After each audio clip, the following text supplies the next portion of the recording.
चलो बढ़िया है, करते रहो आप, यही सब करो।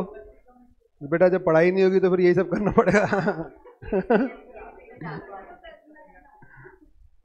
हरे कृष्णा।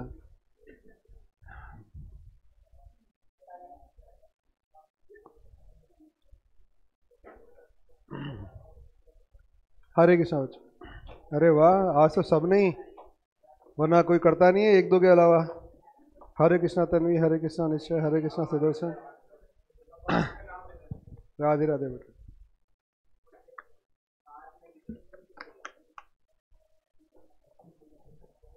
हरे कृष्णा बेटा कृष्ण। जन्माष्टमी पे भगवान की याद आ गई सबको।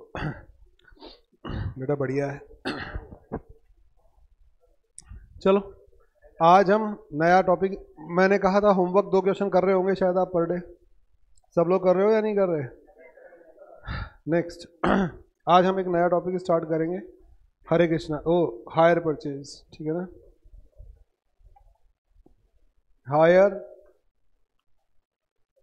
Purchase system.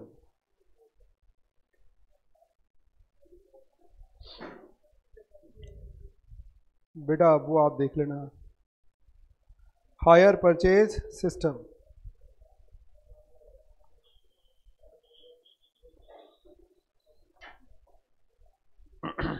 जहां तक है मैं उस हिसाब से ले रहा हूं, शायद है ये, है वहां।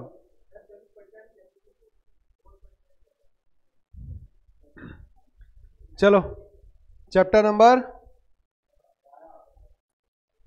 11, हायर परचेज सिस्टम। बेटा बातचीत नहीं है अब। Hire purchase system. Parties.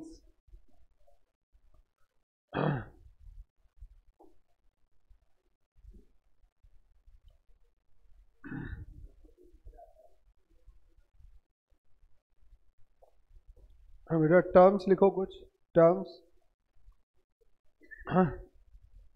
To parties. Number 1 hire purchaser और हायर सेलर या फिर vendor. Cash price, normal sale price of product.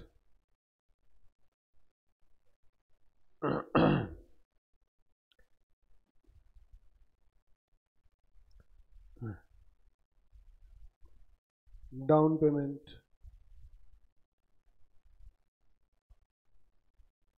Down payment, payment at the time of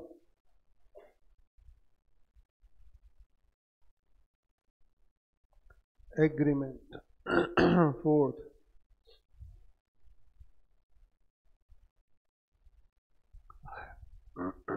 higher purchase price, total payment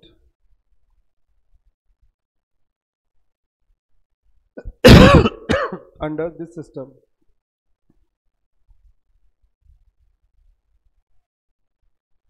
Total payment under this system. बोलो बेटा, है तो 5 higher purchase system. Thank you.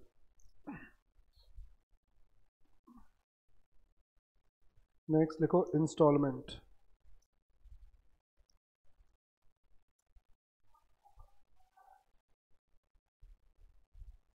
Instalment amount.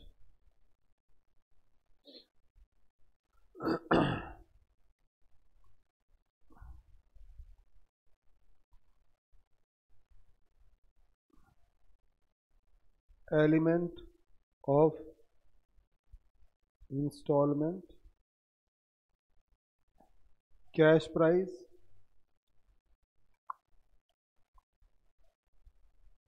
Plus interest.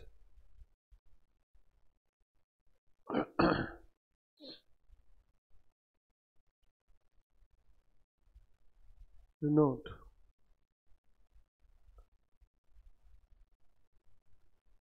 under this system only goods transfer to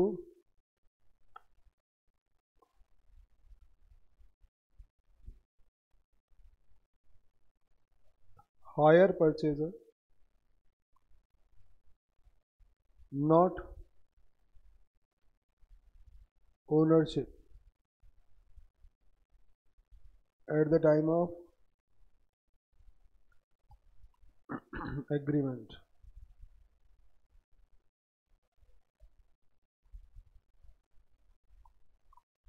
At the time of agreement.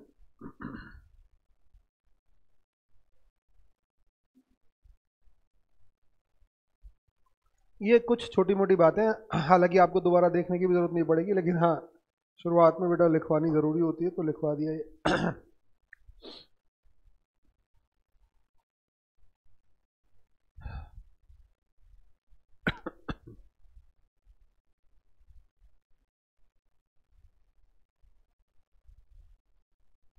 चले आगे।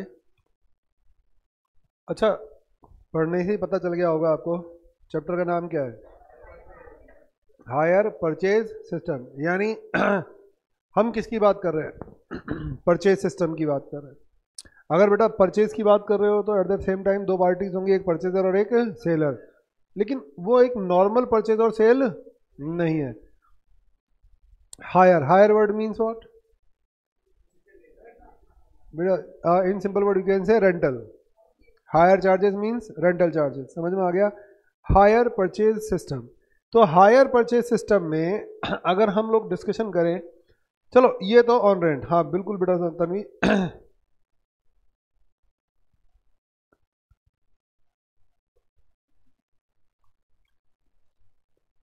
अरे hire purchase, अच्छा किराए पे लेना, मैं बताऊँ कृपा क्या क्या लिखा है। ये बताओ हायर परचेज, ऐसा कुछ नहीं है पढ़ने लायक। मुझे ये बताओ हायर परचेज सिस्टम दिमाग में आ रहा होगा, आपने स्कूटी बाइक वाइक कुछ परचेज की होंगी बेटा। जब आप स्कूटी बाइक परचेज करते हो तो आपके पास दो मोड है, एक जाओ कैश देकर आ जाओ, दूसरा एक आप इनिशियली बताओ क्या कर दो, डाउन पेमेंट किया और बाकी फिर मान लो 1 लाख का प्रोडक्ट है तो आप इंस्टेंट पे कर दो, बात खत्म हो जाएगी। एक आपने क्या किया, 10,000 पे किया और आपने कहा हमारी मंथली या एनुअली कुछ इंस्टॉलमेंट फिक्स कर दो, तो उन्होंने आपकी 12-12 हज़ार की बताओ कितनी इंस्टॉलमेंट बना दी, 10 इंस्टॉलमेंट। बोलो समझ में आ गया, 12-12 हज़ार की 10 इंस्टॉलमेंट बना दी। हाँ बेटा बिल्कुल सही एकदम, 12-12 हज़ार की आपकी 10 इंस्टॉलमेंट बना दी बेटा। चलो ये तो ज़्यादा बड़ा हो जाएगा, छोटा करते हैं। मान लो आपका प्रोडक्ट है कितने का, 50,000 का। अगर आप अभी खरीद के लाओ इमीडिएटली तो कितने में बिकेगा, 50,000 में। आपने कहा नहीं साहब हम कितना देंगे एट प्रेजेंट, भाई 10,000 रुपये देंगे और बचा हुआ हम 12,000, हाँ 12,000 की, हाँ बताओ 4 एनुअल इंस्टॉलमेंट, मान लो एनुअल इंस्टॉलमेंट, वो तो क्वेश्चन बता देगा, एनुअल इंस्टॉलमेंट पे करनी है। यार ये तो गलत हो गया, समझ में आ गया। मैंने कितना पे कर दिया इन दिस केस, 58,000, बट 50 से ज़्यादा है because of delay, because of delay. बेटा आपने जब पेमेंट डिले किया, देखो इमीडिएट पेमेंट पर कितना पे करना है, लेकिन आप इमीडिएट तो कर नहीं रहे, आप डिले कर रहे हो, तो आपको डिले के केस में बताओ क्या देनी पड़ेगी, पेनल्टी देनी पड़ेगी या नहीं पड़ेगी। तो बेटा वो penalty in form of interest आपको पे करनी पड़ेगी। भाई आप पेमेंट डेफर करा रहे हो और beyond normal credit term, normal credit term कितनी होती है? 10 दिन, 15 दिन, 1 महीना, 2 महीना। आपका कोई जानकार है तो बताओ पेमेंट के लिए कितना समय तक रुक जाएगा? 2 महीना, 15 3 महीना बस। ये थोड़ी 5 साल तक रुका बैठा रहेगा, 4 साल तक। तो बेटा ये क्या हो गया? Beyond normal credit term. और जब भी हम बियॉन्ड जाते हैं नॉर्मल क्रेडिट टर्म के, जो 1 महीना, 2 महीना, 3 महीना हो सकती है, तो बताओ यू हैव टू पे certain some of money in form of interest, extra money. आपको कुछ तो एक्स्ट्रा देना पड़ेगा, तो यहां पर हम एक्स्ट्रा दे रहे हैं, तो ये आपका तो अगर हम बात करें हायर परचेज सिस्टम, एक एग्रीमेंट होगा between you and other party, यानी परचेजर एंड सेलर। एक एग्रीमेंट होगा जिसमें आप कमिट करोगे, बट ऑब्वियस है कि हम ये पेमेंट्स करने वाले हैं। तो ये बताओ जो आप इंस्टेंट पेमेंट करोगे ये क्या कहलाएगा? कैश प्राइस ऑफ प्रोडक्ट, जिसे हम नॉर्मली क्या बोलते हैं बताओ? Selling price. आप नॉर्मली तो सेलिंग प्राइस बोलोगे, लेकिन इस सिस्टम में हम क्या बोलेंगे? Cash price of the product.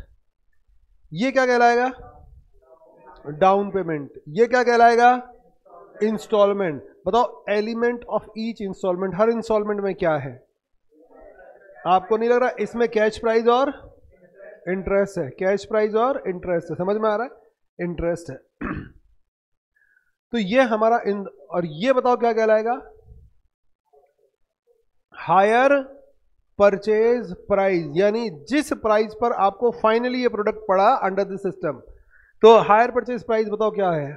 क्या लिखा है देखना, नहीं क्या लिखा है?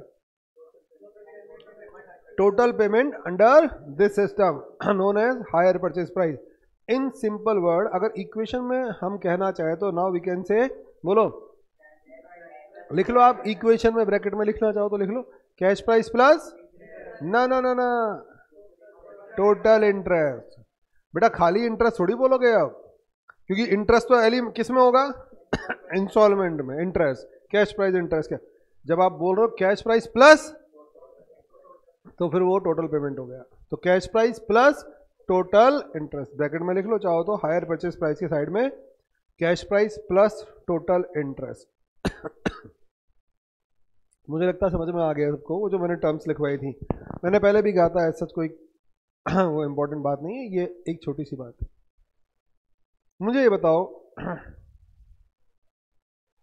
यहां 10,000 रुपये है, फिर आपने 12,000 12,000 12,000 और क्या पे किया? 12,000 पे कर दिया, ये इंस्टॉलमेंट पे कर दिया, ये डीपी दे दिया, ये इंस्टॉलमेंट दे दिया। तो यहां पर कितनी पार्टी थी? 2 पार्टी, हायर परचेजर और वेंडर। बताओ वेंडर ने आपको प्रोडक्ट दिया, तो यहां ओनरशिप दी क्या उसने? बेटा यहां ओनरशिप नहीं दी, only possession of the goods transfer कर दिया। देखो ओनरशिप देने में एक इशू है बेटा, आपको ओनरशिप दे दी मान लो यहां पर, इस पॉइंट ऑफ टाइम पर at the time of agreement ownership दे दी, तो एक पता प्रॉब्लम क्या आएगी? आपने ये दे दिया, पहली इंस्टॉलमेंट दे दी, दूसरी नहीं दी। तो दूसरी नहीं दी तो बताओ वो क्या करेगा? अपना प्रोडक्ट उठा के ले जाएगा, क्योंकि डिफॉल्टर हो आप। अब बेटा वो प्रोडक्ट उठा कर ले गया, तो पता है फिर आप उसके अगेंस्ट केस करवा दोगे चोरी का, क्या भाई हम ओनर हैं, हम मालिक हैं, हमारा प्रोडक्ट कोई उठा कर ले गया। और फिर पता है पुलिस को बोलोगे आपको ढूंढने की भी जरूरत नहीं, हम बताते हैं कौन ले गया। ये आदमी ले गया। समझ में आ रहा है? डिफॉल्टर है कौन? आप। भाई आप कमिटमेंट करके आए हो, आप पे नहीं कर रहे, उससे एक गलती हो गई, बताओ उसने क्या ट्रांसफर कर दिया आपको? उससे गलती हो गई। अगर ओनरशिप ट्रांसफर हो गई तो बेटा आपकी प्रॉपर्टी को कोई दूसरा आदमी लीगली हाथ नहीं लगा सकता। इलीगली तो पता नहीं क्या क्या होता रहता है इस देश में। लीगली अगर आप साउंड हो, अगर आप एक्शन लेने में कैपेबल हो और आपकी जानकारी नॉलेज बहुत अच्छी है, तो आप एक्शन ले सकते हो। तो वो लोग ये बात को समझते हैं कि भैया ये डिफॉल्टर हो गया तो हमें परेशान कर देगा, तो बताओ वो इस पॉइंट ऑफ टाइम पर क्या नहीं देते? वो बोलते एग्रीमेंट की टर्म एंड कंडीशन होती है कि हमने ये आपको प्रोडक्ट किस सिस्टम पर बेचा है? हायर परचेज पर। या हायर परचेज का मतलब रेंट पर, आपने हम पे हमसे रेंट पर परचेज किया है, वो एग्रीमेंट में मेंशन होता है। एग्रीमेंट की कैरेक्टरिस्टिक्स हैं ये।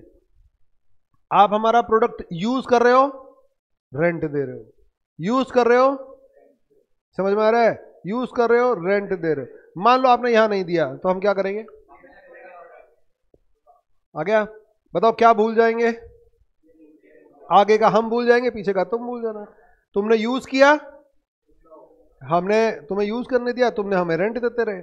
आगे हम प्रोडक्ट उठा कर ले गए, असेट उठा कर ले गए, मशीन उठा कर ले गए, आगे का रेंट मत देना, ठीक है ना, हमें चाहिए भी नहीं और हम यूज भी नहीं करने देंगे। अब आपको आ रही है बात समझ में?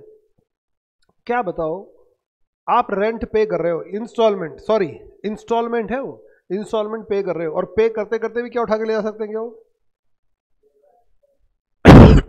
बिल्कुल नहीं ले जा सकते। क्या क्यों ले जाए? दिमाग खराब है क्या कंपनी का? क्या करेगी? अचार डालेगी, फिर उसको वापस क्या करना पड़ेगा? रीसेल करना। मुझे थोड़ी प्रोडक्ट रखना है यार, आपको सबको बाइक बेच दी मैंने, आप डिफॉल्टर हो, मैं आपसे उठाकर क्यों ले जाऊंगा? ले जाऊंगा तो मुझे पता क्या करना पड़ेगा, दूसरा बायर ढूंढना पड़ेगा, मेरा दिमाग खराब होगा उल्टा इन कामों में। तो बेटा मैं, अगर आप टाइम टू टाइम पेमेंट कर रहे हो तो कभी भी आपके प्रोडक्ट को हाथ नहीं लगाऊंगा। बोलो बात समझ में आ गया? ये प्रोडक्ट में मेंशन, उसमें हायर परचेज एग्रीमेंट में मेंशन होता है वेंडर प्रोडक्ट को कब टच करेगा? जब परचेजर डिफॉल्ट क्रिएट करेगा, आ गया, अदरवाइज टच नहीं करेगा, और ना उसकी ऐसी इंटेंशन होती है कोई। चलो एक बात समझ में आ गई, यानी दो केस बनेंगे। एक, सारे पेमेंट बेटा क्या होते जाएंगे? टाइम से हो जाएंगे, और बताओ क्या ट्रांसफर हो गई, कोई टेंशन ही नहीं। एक केस क्या बनेगा? पहला होगा, दूसरा होगा, तीसरा नहीं होगा, डिफॉल्ट। तो डिफॉल्ट में बताओ वो क्या करेगा? रीपरचेस करेगा, अपने पोजीशन में वापस ले लेगा गुड्स को। बोलो आ गया समझ में? तो हमारे सामने दो सिचुएशन आएंगी आपको 99.99% क्वेश्चन किस पर मिलेगा? इस पर तो कोई मतलब ही नहीं है, स्मूथ चलता रहता है क्वेश्चन, ठीक है ना। इसमें भी बहुत ज़्यादा कॉम्प्लिकेशन नहीं है, लेकिन हाँ यहाँ पर बच्चा पता नहीं क्यों उलझा रहता है। बहुत सिंपल सी गणित है, लेकिन फिर भी बच्चा तो बच्चा ही।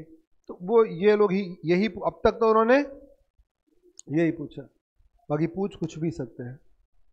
क्या बात समझ आई? मोटी मोटी बात समझ में आई? देखो इन लोगों ने कंपनी का, देखो दिमाग देखो बेटा, इन लोगों ने इस सिस्टम को डेवलप किसके लिए किया? आपके फायदे के लिए या अपने फायदे के लिए? हमारे फायदे के लिए तो ये कुछ करते ही नहीं, आपको पता है, ये अपने फायदे के लिए। हालांकि शो ऐसा करते हैं जैसे हमारा फायदा। आज से अगर 30 साल पहले चले जाओ, 25-30 साल पहले चले जाओ, आज कितना है 22, आप 95 के आसपास हो जाओ। आपने अपने पेरेंट्स से सुना होगा चीज़ें बहुत सस्ती थी, ज़िंदगी आरामदायक थी। 30 साल पहले चले जाओ, हमने तो छोटे थे, हमने देखा था चीज़ें बहुत सस्ती थी, ज़िंदगी आरामदायक थी, टेंशन नहीं थी, लाइफ में इतनी भागदौड़ नहीं थी। सब नहीं सुना होगा लगभग कभी, अगर आप अपने घर के बड़े बूढ़ों के साथ बैठे होंगे तो। बेटा ऐसा क्यों था बताओ? बार्टर सिस्टम 30 साल पहले, मैं मोहनजोदड़ो सभ्यता की बात नहीं कर रहा, तू हड़प्पा में पहुंच गया। मैं 300 साल पहले भी बार्टर नहीं था, अंग्रेज आ चुके थे, लूट रहे थे देश को। 300, हाँ ये 3000, मैं कह रहा हूं मोहनजोदड़ो हड़प्पा में पहुंच गए। ये सोशल साइंस की खुदाई करने लग गया। हाँ बेटा वो तो बार्टर सिस्टम था, हद हो गई। ये सुना ही सुना है, देखा तो कभी हमने भी नहीं यार, तो तूने देख लिया हो तो पता नहीं, नालायक। मतलब कुछ भी बोलना है बस, सब बोल रहे हैं, 3-4 जनों ने बोल दिया, मैंने बोला ही नहीं, अड़े अब लगाते रहो तुम दिमाग, है ना, हद होती है, सोच समझ के तो बोला तो। बेटा अब मुद्दे पर आते हैं। बेटा कंपनी ने पता है क्या किया सर? जबकि महंगाई नहीं थी, इन्फ्लेशन, ना ना बेटा ऐसा बिल्कुल नहीं है, इन्फ्लेशन आज भी नहीं है यार। आप कमाल की बात कर रहे हो, ये तो रोते रहने की आदत है। अच्छा ये बताओ 1900 निश्चय बेटा, आप 1970-75 पता नहीं कब आई थी 70-75 में एक पिक्चर आई थी मनोज कुमार की, अगर आपने उसका गाना सुना हो, हाय हाय ये महंगाई मार गई, बाकी जो बचा था महंगाई मार गई, कुछ ये मार गई, कुछ वो मार गई, कुछ बीवी मार गई, कुछ पड़ोसन मार गई, बाकी जो बचा था महंगाई। मतलब ऐसा कोई गाना था ये, अब कुछ था मेरे को याद नहीं है पूरा। बेटा ये 70-75 का गाना है, 70s का गाना है ये, सोचो आप। तो महंगाई तो परमानेंट मुद्दा है, ये नहीं जा सकता। बेटा लोगों की इनकम भी तो बढ़ रही है, ठीक है ना। आप महंगाई महंगाई क्यों करते हो? इन्फ्लेशन बढ़ रहा है, लेकिन हाँ ठीक है, लेकिन साथ में सैलरीज भी तो बढ़ रही है। क्या कोई एक्सपेक्ट कर सकता था क्या 10,000 की सैलरी? आप सोचो ना, मैं कह रहा हूं ना 30-35 साल पुरानी बातें कर रहा हूं मैं आपके। बेटा 10,000 बहुत बड़ी रकम हुआ करती थी। आज 10,000 कोई 10,000 की नौकरी करने को तैयार नहीं है एक आदमी। समझ में आ रहा है? तो सोचो ना, महंगाई तो हर परमानेंट मुद्दा है, ये इन्फ्लेशन आज का बात नहीं है। बेटा इन कंपनीज ने आज से 30 साल पहले, मैं मुद्दे पर आता हूं, मैं जो बोलना चाह रहा हूं, और आप ध्यान से सुनोगे ना तो चीजों में समझ में आएगी। बेटा कुछ नहीं हुआ ऐसा, सुनो आप इकोनॉमिक्स अकाउंट्स में इकोनॉमिक्स मत घुसेड़ो, मजा नहीं आता फिर, समझ में आ गया? प्राइस इतनी टेक्निकल बात क्या, बिल्कुल ठेठ लेवल पर आके बात करो ना, मजा आएगा। 30 साल पहले प्रॉब्लम कहीं, आप मैंने कहा ना अपने बड़े बूढ़ों के साथ बैठोगे तो आप सुनोगे क्यों नहीं था। उसका रीजन था बेटा हम लोग इंडियंस हमेशा कंजर्वेटिव रहे हैं। कोरोना में पता है सबसे ज्यादा दिक्कत किसको कम आई? सबसे ज्यादा इंडियंस को कम आई। क्यों? क्योंकि उनके पास सेविंग्स होती हैं। अमेरिकन सबसे ज्यादा परेशान हुए, क्यों? 100 रुपये कमाते हैं 100 रुपये खर्च करते हैं। वो प्रेजेंट को जीते हैं, वो फ्यूचर में बिलीव नहीं करते, वो बोलते हैं होता ही नहीं है कोई फ्यूचर। समझ में आया? बेटा सबसे ज्यादा प्रॉब्लम इनको आई, क्योंकि इन लोगों के पास सेविंग्स नाम का कुछ भी नहीं होता। ये लोग सब उधार की जिंदगी जी रहे होते हैं, सारे के सारे बर्बाद हो गए और खूब मरे भी थे। आपको अब पता नहीं कोरोना से मरे थे या पैसा खत्म हो गया इस वजह से मर रहे थे खूब। यहां पर 1 महीने तक तो ऐसा लगा था हर घर में शादी है। 1 महीने बाद हमें लगा था हाँ कोई भाई सीरियस प्रॉब्लम है, गवर्नमेंट बाहर नहीं जाने दे रही। 1 महीने तक तो पड़ोसी बोल रहा है यार आपके यहाँ से समोसे की खुशबू आ रही है, आज हम कचौरी बना रहे हैं। तो हाँ, तो 1 महीने तक तो हमारे यहाँ ये चल रहा था। उस समय अगर मैं आपको 90s की बात करूं, बेटा उस समय पता है रोडों पर कुछ भी नहीं था, साइकिलें चलती थी और पब्लिक ट्रांसपोर्ट चला करते थे। ये कार वार कुछ नहीं था, खाली पड़ा था। क्यों? क्योंकि हमारे जो बड़े बुजुर्ग थे बेटा वो कभी भी किसमें विश्वास नहीं करते थे, लोन में भरोसा नहीं करते थे। वो कभी भी किस्त जो इंस्टॉलमेंट लाइफ है वो जीना पसंद ही नहीं करते थे। बेटा लोन लेना बहुत गलत माना जाता था वो लेते ही नहीं थे, और लेते थे तो ये डर रहता था कि कहीं गेट पर आकर ना बोलते 2 दिन पहले। आपको अगर 2 दिन बाद देना है तो 5 दिन का टाइम लेकर आते थे, ताकि 2 दिन बाद देकर आ जाओ, गेट पर कोई ना आए। इतनी ज्यादा वो हुआ करती थी, बहुत ज्यादा कंजर्वेटिव थे, सुकून में थे ना एसी था, ना फ्रिज था, ना वो था। समझ में आ रहा है? ना घर में, अगर आप बेटा एसी कूलर फ्रिज घर से हटा दो तो बिजली के बिल भी कम आ गए। मैक्सिमम घरों में साइकिल थी, और बहुत अच्छे खासे घरों में होगा तो फिर वो बजाज का स्कूटर आता था एक, ठीक है। अब आप सोचो सारे फालतू की दिखावटी लाइफ थी ही नहीं, बेसिक लाइफ जीते थे अपने आराम से, छतों पर सारे सोते थे गर्मियों में तो जरूरतें लिमिटेड थी। समझ में आ गया? घर नॉर्मल घर है, दिखावटी वो नहीं है।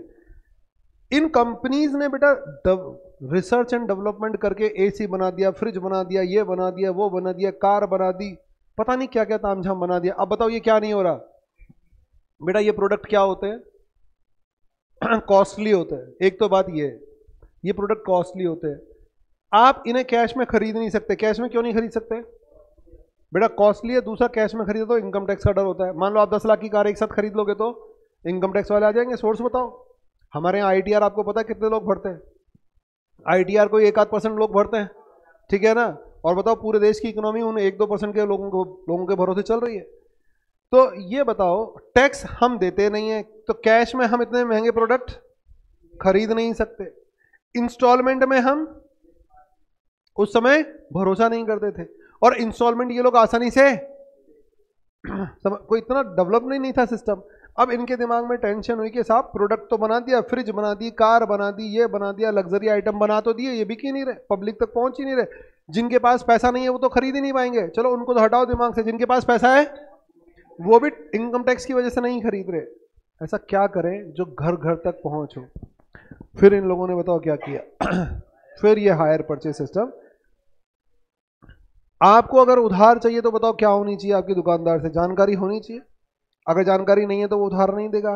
लेकिन बताओ इन लोगों ने क्या कहा? हमें कोई जानकारी नहीं चाहिए, आप अपना वोटर ID ला दो, पासपोर्ट ला दो, ये ला दो, वो ला दो, बैंक डॉक्यूमेंट्स ला दो सैलरी स्लिप ला दो, हम आपको उधार दे देंगे। समझ में आ गया? और हम 10 साल 5 साल 6 साल की EMI बना देंगे, यानी आपका मिनिमम जितना लोड दे सकते हैं मिनिमम देंगे। इससे बताओ क्या हुआ? हमें पता भी नहीं चला हमारे घर में ये लोग कब घुस गए अपनी पॉलिसी के तहत। बताओ आज हर घर में क्या है, एसी, फ्रिज, टीवी, कूलर, पंखे, आरओ वारो, ये गाड़ी हर घर में मौजूद है बेटा, हर घर में। पूरी आदमी की सैलरी आती है, ये सैलरी आई और ये सैलरी गई, ठीक है ना, ये सैलरी आई गई, सैलरी आई गई। क्यों? क्योंकि हम लोग ईएमआई वाली लाइफ पर आ गए और ये हम पर थोपी गई है और हमें पता भी नहीं चला कब हम शिकार हो गए इन बड़ी बड़ी कंपनीज के मैनिपुलेशंस का। अब ये बताओ, इससे इनकी कंपनियों की मौज हो गई, इन्होंने अपना प्रोडक्ट जो बनाया था वो बेच दिया और धड़ल्ले से बेच दिया। आज आप देखते हो हर जगह भीड़ ही भीड़ मिलती है, आप उसका रीजन ये है। अब इन्होंने हायर परचेज सिस्टम डेवलप किया, तो बेटा हायर परचेज सिस्टम जब डेवलप हुआ तो बताओ उसके साथ साथ क्या डेवलप हुई, अकाउंटिंग भी डेवलप हुई। आ गया समझ में? अब इस वजह से हमें आज ये अकाउंटिंग पढ़नी है।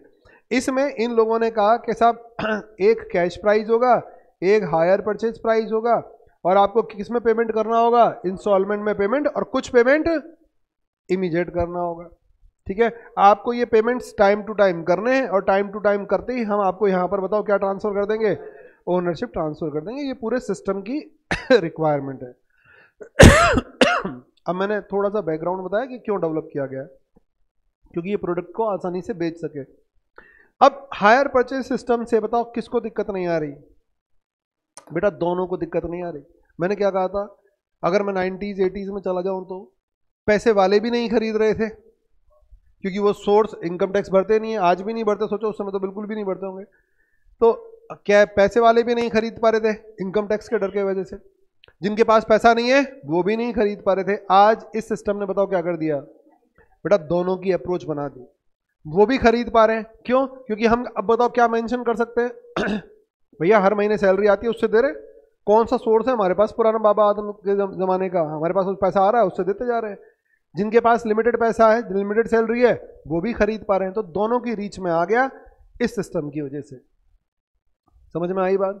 अब हम बताओ किसकी बात कर रहे हैं, अकाउंटिंग अंडर लिखो हायर परचेज सिस्टम। ये कुछ टर्म एंड कंडीशन की बात करी, अब अकाउंटिंग की बात करें। There are two methods. Number 1 cash price method,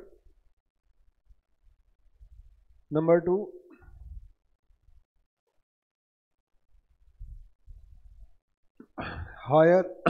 interest suspense method, interest suspense method. Accounting under hire purchase system. दो मेथड है अकाउंटिंग के, कैश प्राइस मेथड और इंटरेस्ट सस्पेंस मेथड।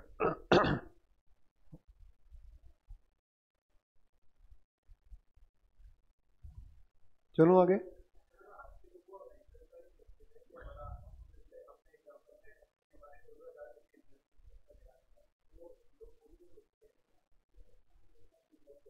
अब बेटा सोचते हैं नहीं सोचते, वो खरीदते तो है ही ना। अब कहना क्या चाह रहे हो अब,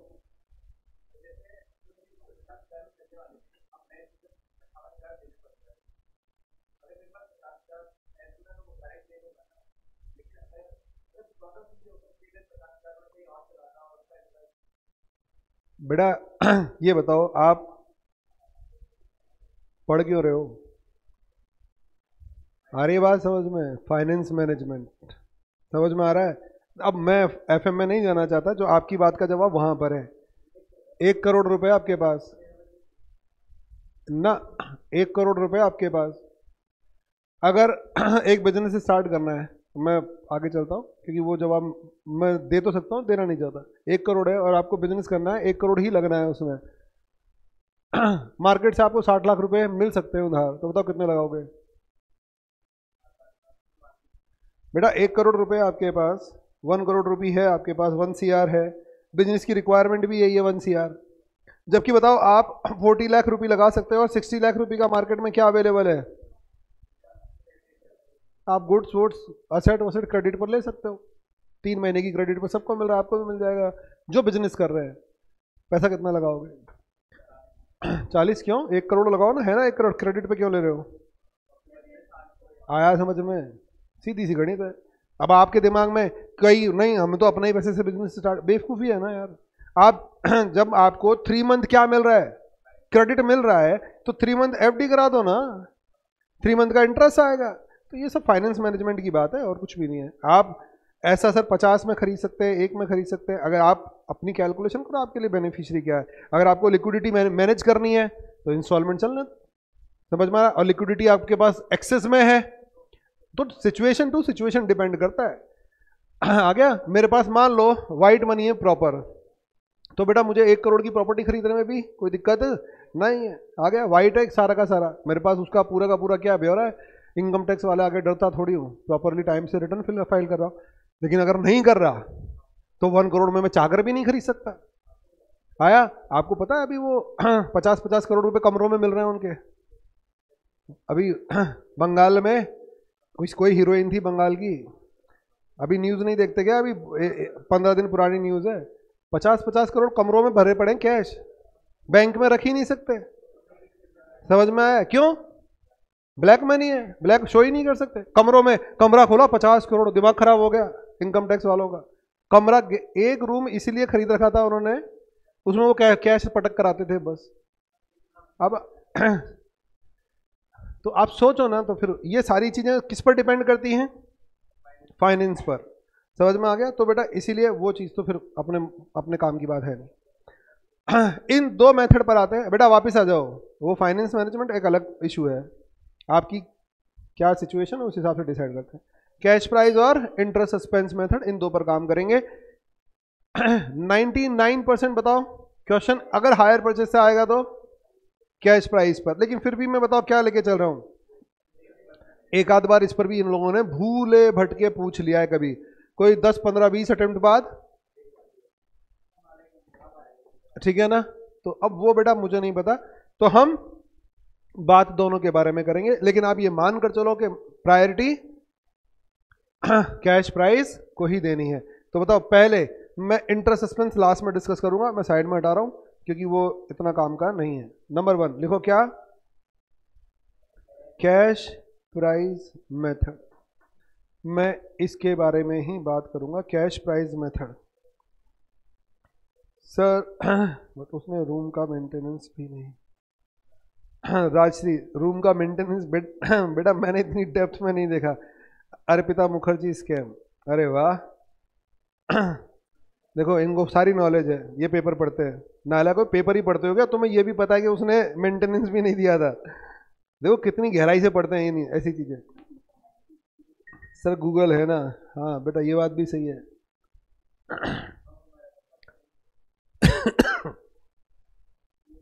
अच्छा इतनी देर में सर्च कर लिया होगा। चलो हम किसके बारे में बात कर रहे थे? Cash price method. नहीं बेटा ये तो खाता ही रहूंगा वरना फिर ऐसे। ये क्या है आज लस्सी पी ली कल 2-3, तो उसका असर है, धीरे धीरे जाएगा ये। तो अब ये cash price method, cash price method बताओ, मैं अकाउंटिंग किसके उसमें करने वाला हूं? अकाउंटिंग दोनों की बुक्स में ट्रांजैक्शन, या आप ऐसा करो अकाउंटिंग कैश प्राइस मेथड की बात कर रहा हूं। ट्रांजैक्शन, एक पेज को आप 3 पार्ट्स में डिवाइड कर लो। ट्रांजैक्शन, हायर आप अपने हिसाब से देख लो आप, फाइनेंस मैनेजमेंट, पैसा है तो नया पेज ले लो वरना उसी को यूज करते जाओ। नेक्स्ट हायर परचेजर, दूसरा hire vendor.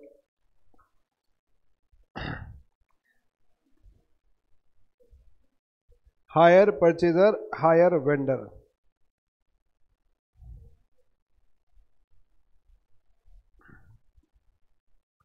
At the time of when goods purchase or sold, goods purchased oblique sold under this system। मैं कुछ भी एक्सप्लेनेशन नहीं दे रहा, केवल और केवल क्या लिखवा रहा हूं? एंट्रीज लिखवा रहा हूँ बस, तो आप लिख लो, मैं एक साथ समझाऊंगा इन्हें क्योंकि एक एक को समझाऊंगा तो कुछ बैठेगा नहीं, एक साथ समझेंगे, तो लिखने का काम कर रहे हैं अभी। तो यहाँ पर लिखो आप, जब हमने सेल किया तो ये assets account debit to hire vendor, और ये किससे होगी? कैश प्राइस से। ये एंट्री होगी कैश प्राइस से। यहाँ hire purchaser account debit to sales cash price. बेटा कोई कुछ पूछेगा नहीं, मैं केवल लिखवा रहा हूं, अभी मैं समझा नहीं रहा। Down payment, hire vendor account debit to bank. अब ये डाउन पेमेंट अमाउंट से ही होगी। Bank account debit to hire purchaser.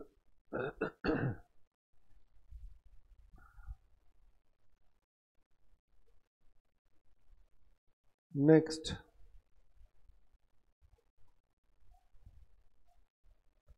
at the time of installment payment, at the time of installment payment, A, interest due, और इसमें लिखो interest account debit to hire vendor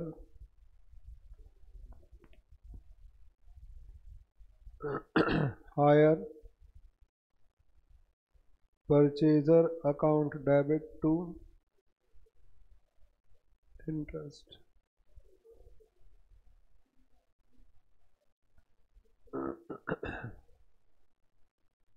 B,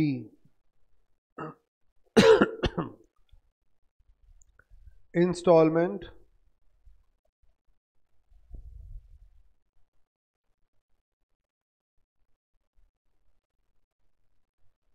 paid oblique receipt,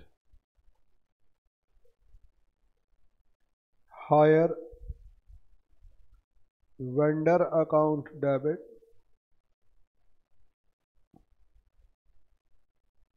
to bank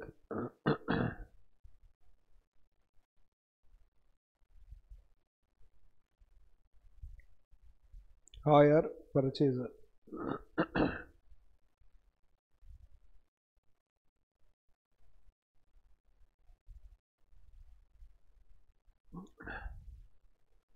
depreciation charged,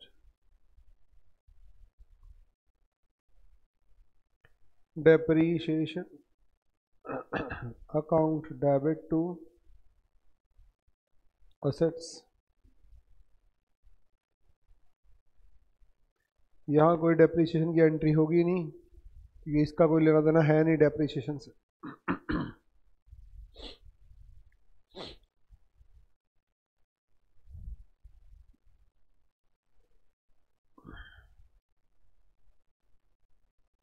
closing entries, P and L, हाँ last, P and L account debit to interest और to depreciation.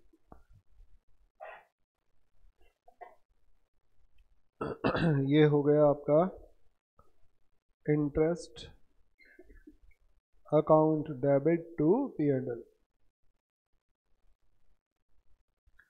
P and L.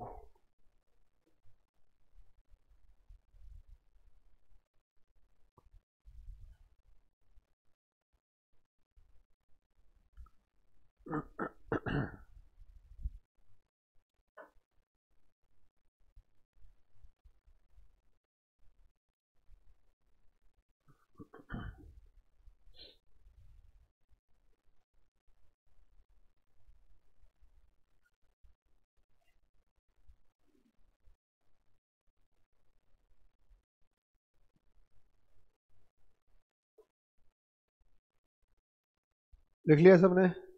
ये कुछ entries हैं, अब इनके ऊपर बेटा discussion करते हैं हम one by one. Done, okay.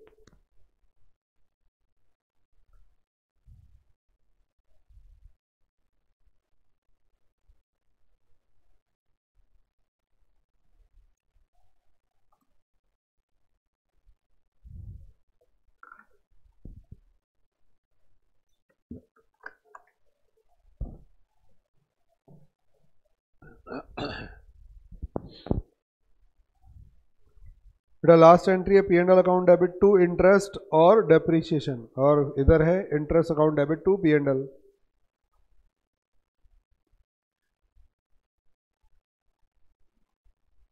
हटा दूं इसे?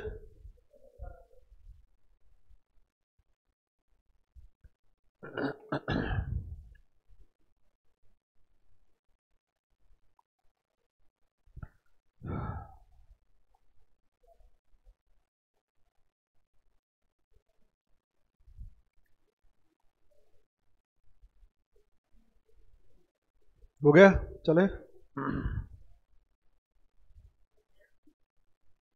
डन। बेटा जल्दी से ये बताओ, मैंने दो की बुक्स में आपको एंट्रियां लिखवाई है, एक और एक। आपकी बुक में किस पर कोई डिस्कशन नहीं है?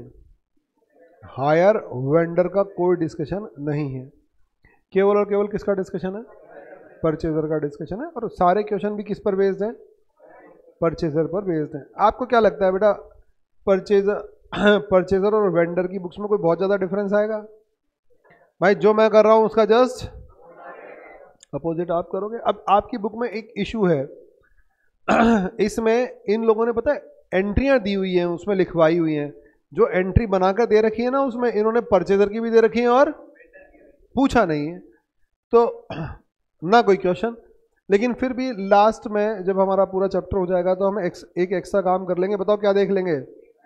भाई वेंडर, क्योंकि एंट्रियां दे रखी है, बाई चांस पूछ लें कभी तो हम डिस्कशन कर लेंगे, ऐसा कोई काम का नहीं है। क्योंकि अगर वो डिस्कशन नहीं किया तो आपको क्या लगेगा, एग्जाम में क्वेश्चन आ गया, मान लो अपने अटेम्प्ट में आ गया, तो आपको क्या लगेगा, यार ये तो हमें आता ही नहीं है। क्यों? क्योंकि हमने एक भी क्वेश्चन वेंडर की बुक्स में किया ही नहीं। जबकि बताओ हम कर सकते हैं या नहीं कर सकते हैं? बेटा बिल्कुल कर सकते हैं, तो अपोजिट ही तो करना है। तो एक क्वेश्चन देख लेंगे एज सच, लेकिन मैंने कहा आएगा या नहीं आएगा वो मुझे नहीं पता, क्योंकि इन लोगों ने एंट्रीज दे रखी हैं, तो हो सकता है एक पॉसिबिलिटी पूछ लें, तो हम कर तो लेंगे हमारी तरफ से। दूसरी बात पहले ये आपका चैप्टर दो पार्ट्स में डिवाइडेड था, एक स्मॉल वैल्यू गुड्स आइटम और एक हैवी वैल्यू गुड्स आइटम। तो बेटा हायर परचेज अपने आप में बहुत शानदार और बहुत टेक्निकल टॉपिक हुआ करता था, मतलब दिमाग हिलाने वाले क्वेश्चन थे इसमें अच्छे। अगर एक तो हर कोई पढ़ा भी नहीं सकता था, इस तरह के क्वेश्चन थे। दूसरा, समझने वाला अगर अकाउंटिंग ब्रेन रखता है तो उसे एक बार में बात समझ मजा आएगा, अरे यार क्या बनाने वाले ने क्या अकाउंटिंग बनाई है। तो इस तरह का टॉपिक हुआ करता था कभी ये। इन लोगों ने इस चैप्टर की जान निकाल ली, मतलब सोल निकाल के पटक दी। यार बच्चों को अकाउंटिंग ब्रेन हिला के दिखाओ ना, दिमाग कैसे क्या अकाउंटिंग डेवलप की गई है। बहुत अच्छा था, लेकिन अब ठीक है इन लोगों ने हटा दिया। उसे पढ़ाने भी मज़ा आता था, बच्चे को भी लगे सामने वाले को नॉलेज कितनी है यार, कैसे समझ में आ रहा है, चीज़ दमदार थी। हटा दिया, अब कूड़ा कूड़ा रह गया है इसमें, जो केवल और केवल आपको नंबर देने के लिए रखा गया है बस, कि हाँ 5, 7, 10 नंबर बच्चा कबाड़ ले इसमें। हायर परचेज सिस्टम में अब मेरा सारा फोकस, मैंने आपको कहा था दो अकाउंटिंग मेथड है, एक कैश प्राइस और इंटरेस्ट सस्पेंस। तो बेटा मेरा सारा फोकस कहाँ डाइवर्ट हो गया? कैश प्राइस पर। मैंने कहा इंटरेस्ट सस्पेंस को लास्ट में देखेंगे। फिर मैंने कहा दो की बुक्स में बात की है मैंने, एक हायर परचेजर और एक, मैंने एक से फोकस फिर हटा दिया। बताओ किससे? हायर वेंडर से। मैंने कहा हायर वेंडर से फोकस हटाओ, क्योंकि आपकी बुक में है ही नहीं। लेकिन ठीक है, मार्जिन ऑफ सेफ्टी वाली बात है, वो लास्ट में हम लोग इस तरह का डिस्कशन कर लेंगे, जिससे हम लोग फंसे नहीं, बाई चांस हमसे कुछ पूछ लिया जाए तो। हायर परचेज, हायर परचेजर में बताओ हम लोग केवल और केवल हायर परचेजर की बुक्स को ही डिस्कस करने वाले, और कुछ भी डिस्कशन नहीं करने वाले। चलो आगे। हायर परचेजर की बुक्स में पहली एंट्री क्या है? एसेट। भाई मैं, अब आप विजुलाइज करो, मैं वेंडर हूं और आप परचेजर हो। आप मेरे पास आए एक कार परचेज करने, हायर परचेज सिस्टम पर मैंने आपको कार सेल कर दी। बताओ पहली एंट्री कार 10 लाख रुपए की है, पहली एंट्री आपकी बुक्स में, क्योंकि मुझे आप ही की बुक्स में। सबको बात समझ में आ गई? कार अकाउंट डेबिट टू या क्रेडिटर बोल दो, एक ही बात है। हायर वेंडर, वेंडर का मतलब क्रेडिटर ही है। अब मैंने उसके साथ हायर वर्ड लगा रखा है बस, और कुछ भी तो car account debit to creditor. चलो आगे 10 लाख रुपए, 10 लाख रुपए, सबको बात समझ में आ गई? पहली एंट्री क्लियर। अब मैं एक एक एंट्री और किसकी बुक्स में क्लियर कर रहा हूँ आपको? परचेज। मैंने फोकस बता दिया, मेरा फोकस पॉइंट। बेटा क्या सारे बच्चों को ये बात समझ में आ गई? जल्दी से बोलो क्लियर है? तो पहली एंट्री मैं एक एक करके एंट्री, बेटा सारे बच्चे वाई एंटर करो जल्दी से, इतना कहाँ समय लगाते हो मुझे समझ में नहीं आता। चलो मैं आगे। सारे के सारे नालायक जहां एक जगह जमा हो जाते हैं उसे क्या बोलते हैं? GI 7। GI से आपका कौन सा है? हाँ तो GI 7। अरे नए की तो तुम भूल जाओ, तुम्हारी तो बात कर ले पहले। तो शर्म नहीं आ रही? मैं कुछ बोलना चाह रहा हूं, उस पर फोकस डालने की जगह नया कौन सा आया है। और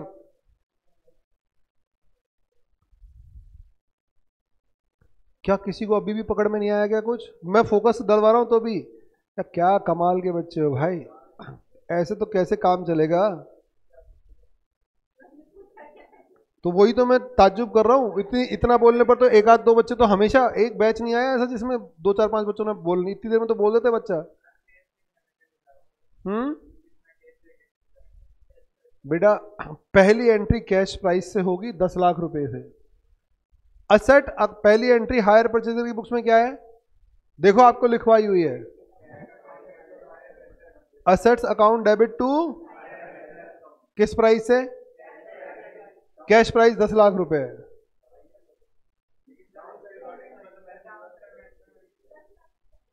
दस लाख से एंट्री हो गई। Very good. तो बेटा इतना टाइम क्या लगाया? इतनी देर में तो बच्चा बोल देता है पहली एंट्री पर फोकस जाते ही। समझ में आ रहा है? मैंने अभी भी कुछ नहीं बोला, लेकिन दिमाग वही है ना, आप लोग पंचायती में लगे रहते हो, ये कोने वाले तो आपस में लगे रहते हैं बस, मुझे बार बार इधर होना पड़ता है, तो अपनी पता नहीं कौन सी दुनिया है इनकी। तो आप लोग बोलने में ज्यादा विश्वास रखते हो। अरे तो बेटा अभी थोड़ी देर पहले डिस्कशन हुआ था, गया क्या आप दिमाग में? अभी भी मैंने कुछ नहीं बताया, एक बच्ची नहीं बोला जो बोला सर अभी तो आपने थोड़ी देर पहले कहा था, यानी इसका मतलब क्लियर कट मैं आप लोगों को दिखा रहा हूं, आप चीजों को रिलेट ही नहीं करना जानते। पता नहीं कैसे अकाउंट्स पढ़कर आए हो आप लोग अब तक। मैं टीचरों को ब्लेम नहीं करूंगा, आप लोगों को करूंगा। आप चीजों को रिलेट ही नहीं करते, चेन से चेन जोड़ना ही नहीं आता बेटा आप लोगों को। ये बताओ अभी मैंने 10 मिनट पहले क्या कहा था? इस सिस्टम में ओनरशिप ट्रांसफर नहीं होती। अब बेटा जब इस सिस्टम में ओनरशिप ही ट्रांसफर नहीं होती तो ये असेट कैसे रिकॉर्ड कर रहा है? आप इंटरव्यूज में जाओगे, आप सोचोगे ये पूछेंगे वो पूछेंगे, ये इंटरव्यूज में पूछा वाला सवाल है। हायर परचेज पढ़ा है? हाँ बेटा बोलो कम, मैं बार बार बोल रहा हूँ, आप बोलते बहुत ज्यादा हो, जवाब तो एक भी नहीं होता आपके पास लॉजिकल। हायर परचेज पढ़ा है? हाँ। पहली एंट्री हायर परचेज की बुक्स में assets account debit to, characteristic क्या होती है पहले वो पूछेगा, ओनरशिप ट्रांसफर नहीं होती, कैश प्राइस ये होता। अच्छा फिर पहली एंट्री ये, अभी तो आपने कहा था ओनरशिप ट्रांसफर नहीं होती, पहली एंट्री क्यों हो रही? समझ में आ रहा है? हम थोड़ी देर पहले खुद ही बोल रहे थे कि इस सिस्टम में क्या नहीं जाती, और हायर परचेज की बुक्स में पहली एंट्री क्या कर रहे हैं? Asset account debit to. भाई साहब जब ओनरशिप आ ही नहीं रही तो कोई आदमी एसेट्स को डेबिट कर ही कैसे सकता है?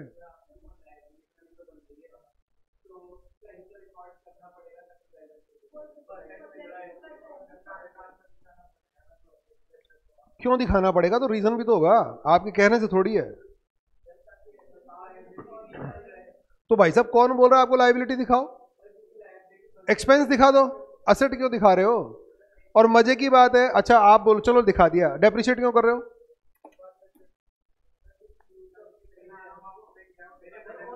यार ये बता, किसी के यहाँ किराए किराए पर रहता है, किराए पर रहता है किसी के यहाँ पर कोई पीजी में रह रहा हो, बोल देना मैं मालिक हूँ इसका, डेप्रिशिएट करूंगा, वो बता देगा आपको।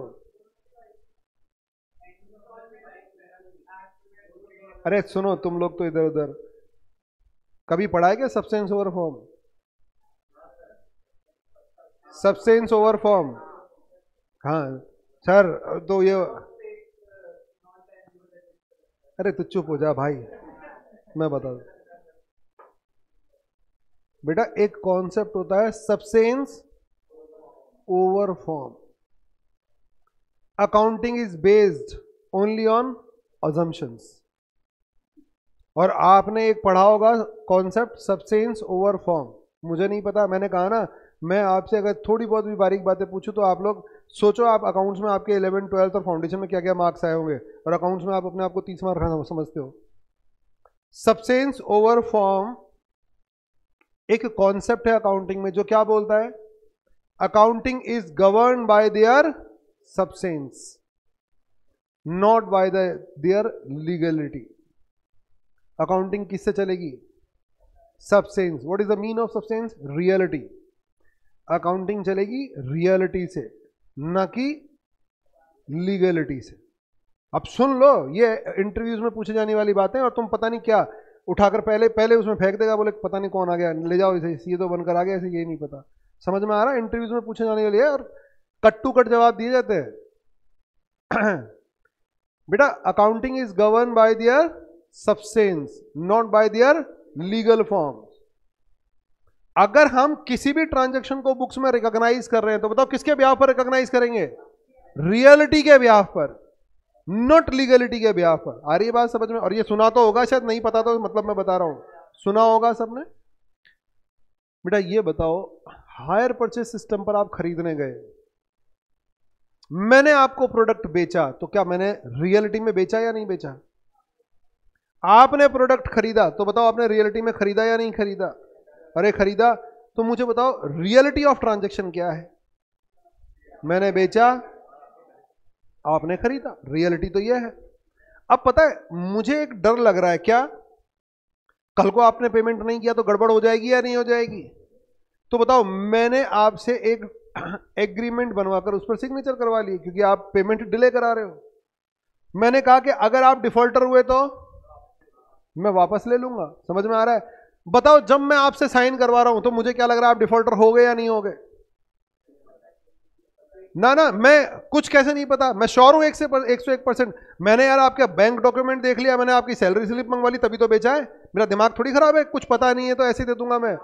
भाई साहब ऐसे आंख पकड़ा के नहीं पकड़ा देते वो आपकी सैलरी स्लिप देखते हैं, 1 लाख रुपए, घर में मेंबर कितने, अर्निंग मेंबर क्या है, घर की पूरी पोजीशन आइडेंटिफाई करके ऐसे थोड़ी देते हैं वो। समझ में आ रहा है? आप कार खरीदने जाओ और आप बैंक स्टेटमेंट मत दिखाओ और आपको कार ही नहीं देंगे वो, ऐसे थोड़ी दे देंगे कि कुछ भी हो सकता है ना, कुछ भी नहीं हो सकता। 101% इस आदमी से पैसा आएगा। एक्सेप्शनली कुछ भी हो सकता है बेटा, एक्सेप्शनली तो दुनिया, आप हम जो भी चीजों को लेकर चलते हैं इन जनरल बात करते हैं। ये बताओ उनको किस बात का भरोसा है? पैसा आएगा। लेकिन फिर भी मार्जिन ऑफ सेफ्टी, जैसे मैंने क्या कहा, इंटरेस्ट सस्पेंस पर क्वेश्चन नहीं आता, मार्जिन ऑफ सेफ्टी डिस्कस कर लेंगे। वेंडर की बुक्स में नहीं आता मार्जिन ऑफ सेफ्टी डिस्कस, आधा घंटा लगेगा मेरा, जाता क्या है, बाई चांस अपने आ गया तो आप लोग तो सेफ हो जाओगे एक तरीके से। मार्जिन ऑफ सेफ्टी, तो मुझे पूरा विश्वास है आप डिफॉल्टर नहीं होने वाले, लेकिन फिर भी मार्जिन ऑफ सेफ्टी मैंने साइन करवा लिए। बोलो आ गया, मैंने आपके पूरे लीगल डॉक्यूमेंट चेक किए हुए। बेटा आजकल तो वो सिविल रेटिंग आती है, रेटिंग से पता चल जाता है कि आदमी डिफॉल्ट किस पोजीशन में खड़ा है। समझ में आ गया? आपका एक भी चेक बाउंस हो जाएगा, आपकी रेटिंग खराब कर देते हैं वो लोग, फिर आपको क्रेडिट नहीं मिलते, क्रेडिट स्कोर दिए जाते हैं आपको। तो बहुत कुछ है मार्केट में, इतना आसान नहीं है आज की तारीख में उधार लेना। अच्छा है आपका क्रेडिट स्कोर है तो आपको इजीली मिल जाएगा। मुझे ये बताओ, मैंने बेचा तो किस बात पर मैं बिल्कुल श्योर एंड सर्टेन हूं कि पेमेंट आ जाएगा? पेमेंट आ जाएगा। एक्सेप्शनली कुछ हो जाए तो दिक्कत नहीं। ये बताओ अगर हायर परचेज सिस्टम पे जब प्रोडक्ट बेचा जाता है तो बताओ मैक्सिमम लोगों का पेमेंट आता है या मैक्सिमम लोग डिफॉल्टर होते हैं? बेटा मोर देन 95% लोगों का पेमेंट आता है। समझ में आ गया? 2-4-5% ही लोग प्रैक्टिकल लाइफ में डिफॉल्ट करते हैं। आपको नहीं लगता अगर इसका उल्टा हो रहा होता तो? बेटा ये सिस्टम ही बंद हो चुका होता अब तक, मार्केट से सिस्टम ही निकल जाता, ये ऐसा कोई बेचता ही नहीं। एक्सेप्शनली 2-4-5% लोग ही गड़बड़ करते हैं, और वो भी गड़बड़ नहीं करते, एक्चुअली उनके साथ कुछ दिक्कत हो जाती है। भाई फ्यूचर तो अनसर्टेन है ही ना। लेकिन मोर देन 90% लोग बताओ क्या करते हैं? टाइमली पेमेंट करते हैं। अब मुझे बताओ मैंने आप मेरे पास आए कार खरीदने, मैंने 10 लाख की कार आपसे हायर परचेज सिस्टम पर बेच दी, तो बताओ मैंने क्या किया? प्रोडक्ट बेचा या नहीं बेचा? आपने क्या किया? खरीदा या नहीं खरीदा? आप कार लेकर निकले। अब आप फील करना ट्रांजैक्शन की रियलिटी क्या है। बेटा आप पूरी लीगल डॉक्यूमेंट साइन कर करा के आप शोरूम से निकले, और शोरूम से निकलते ही कार टकरा गई सामने। अब बताओ किसको दर्द हो रहा है, खरीदने वाले को या वेंडर को? वेंडर वाला तो, वेंडर तो खड़ा है, गधे को कार चलानी नहीं आती, वो कार खरीदने आ गया। समझ में आ रहा है? किसको दर्द हो रहा है? क्यों हो रहा है? सबसेंस ओवर फॉर्म देखो, रियलिटी देखो। अगले को पता है कार मैंने खरीद ली, समझ में आ रहा है, और उसको पता है कार मैंने बेच दी, मुझे कोई लेना देना है नहीं, पेमेंट तो आएगा वो ठीक है, टुकड़ों में आएगा। समझ में आ रहा है? तो अकाउंटिंग किससे चलती है? रियलिटी से। अकाउंटिंग में अगर आप लीगलिटी घुसेड़ दोगे तो फिर प्रॉब्लम हो जाएगी, वरना तो फिर लीगल आप अकाउंटिंग को बर्बाद करने के लिए बताओ क्या बना लोगे? अलग अलग तरीके के एग्रीमेंट बना लोगे या नहीं बना लोगे? और फिर अकाउंटिंग को बर्बाद कर दोगे। तो अकाउंटिंग तो पहले बोलती है मैं लीगलिटी से चलूंगी नहीं, तुम्हारे एग्रीमेंट से नहीं चलूंगी, मुझे तो रियलिटी ऑफ ट्रांजैक्शन देखनी है। तो बेटा एज ए चार्टर्ड अकाउंटेंट आपको सबसेंस ओवर फॉर्म से अपने ट्रांजैक्शन को रिकॉग्नाइज करना है। तो दैट्स वाई मुझे लगता है पहली एंट्री का जवाब मिल गया। पहली एंट्री में देखो आप, वेंडर क्या कर रहा है? सेल बुक कर रहा है। अब आप गौर से देखो एंट्री को, पहली एंट्री। अच्छा वेंडर ने मैंने सेल किया, तो मेरी बुक्स में एंट्री क्या है? सेल की एंट्री। सुनो, debtor account debit to sales, देखना वही लिखी हुई है क्या बेटा? Debtors account debit to sales लिखा हुआ है, मैंने उसको मॉडिफाई कर दिया। क्या समझ में आ रहा है? डेटर्स। बेटा आप अपनी बुक्स में एंट्री क्या करोगे? Asset account debit to creditor, उधार पर खरीदी आपने, कितने रुपए की? 10 लाख रुपए की asset. Asset account debit to, मैंने किया डेटर अकाउंट डेबिट टू, आपने किया।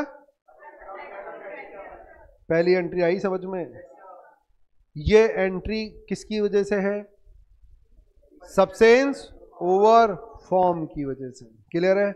अगर आपसे कल को कोई पूछे कि हायर परचेज में ओनरशिप ट्रांसफर नहीं होती और फिर भी हायर परचेज और वेंडर पहले ट्रांजैक्शन पर सेल और परचेज बुक करते हैं, तो आप इधर उधर की कोई बात नहीं करोगे, आप बोलोगे due to substance over form, that's all, और चुप हो जाओगे। सामने वाला अपने आप समझ जाएगा, आपको सारी बातें पता है। क्लियर हो गई बात?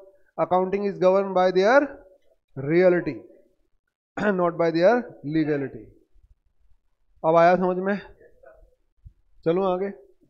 ऑनलाइन वाले बच्चों जल्दी से बोलो बेटा समझ में आया? हालांकि ऐसा कोई अपने काम की बात नहीं है, लेकिन फिर भी ये चीजें पता होनी चाहिए क्योंकि बहुत ज्यादा पूछी जाती है, ये फंडामेंटल्स है। चलो पहली एंट्री, और ज्यादा कुछ डिस्कस नहीं किया मैंने, पहली एंट्री का केवल कारण बताया। अब हम कल यहीं से डिस्कशन हमारी कंटिन्यू करेंगे। हरे कृष्णा बच्चों, आज के लिए इतना।